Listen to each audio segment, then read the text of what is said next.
Hi, Anita, Narayan here, and welcome to the first of a two-part video series on why personal development does not work. And here on this slide you can see three areas which I'm going to cover.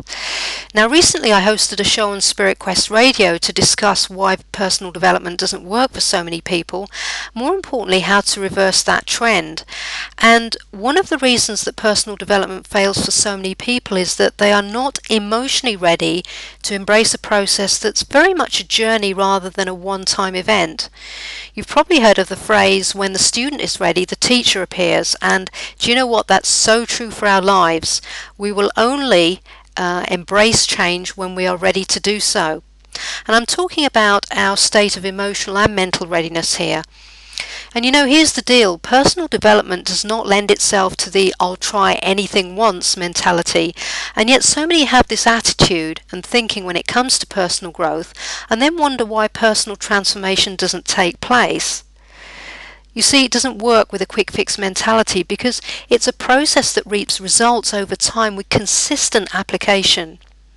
I don't know if you saw the USA series Flash Forward, where in the first series the world blacks out for 2 minutes in a state of unconsciousness, and in that state of unconsciousness many people see a flash forward of their future in 6 months. Of course, when they wake up it produces a mixture of reactions depending on what they saw, and they start to alter their behaviour accordingly. This is a great analogy for our lives because, you know, if you were to have a flash forward of your future now, 6 months down the road based on your current life, what do you think that would look like?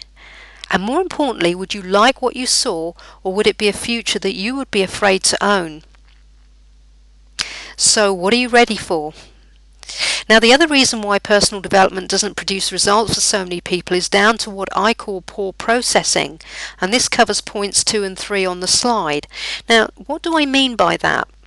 Well, if you think of the process of eating, this involves absorbing food, breaking it down in the mouth, transportation to the intestines via peristalsis for further digestion, and then the nutrients are assimilated to the bloodstream and delivery is made to the cells where it is released as fuel or energy. And of course, what's not digested gets passed out as waste. Now, a lot of people go to seminars or courses and absorb a lot of information. However, human beings are a bit like desert to water when it comes to taking in knowledge. They need some degree of exposure before feeling anything is really going in as a result of past conditioning, namely.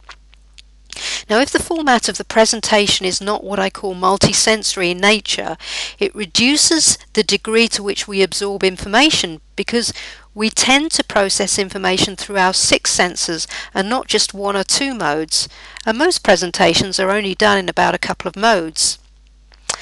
But the biggest area of neglect is the digestive process, where information is internalized in a way that can be used as spiritual, emotional, mental and physical energy. And this involves the skilled application of knowledge, which requires learning experiences to develop the inner muscles accordingly. Now, if we fail to internalize knowledge into skillful application, it will get passed out as waste, leaving the feeling that personal development doesn't work, whereas with proper processing, the opposite is true. So I leave you with 2 questions. You know, what are you ready for where your life is concerned, which is point number 1 on the slide? And secondly, how do you rate your ability and capacity to internalize information? And that relates to points 2 and 3. You know, if you honestly feel that you don't process knowledge sufficiently, then at least you can develop a plan to address the process of internalization and gain further insight into the power of personal transformation. So you need to develop emotional readiness, you need to absorb information through your 5 and 6 senses including intuition, and you need to develop vehicles or learning experiences that will help you to develop the inner muscles. I talk more about these things on in my upcoming book called The World is Your Oyster, which is due to come out shortly. So I hope you've enjoyed this video, and until the next video, you make the most of your life and have a wonderful day.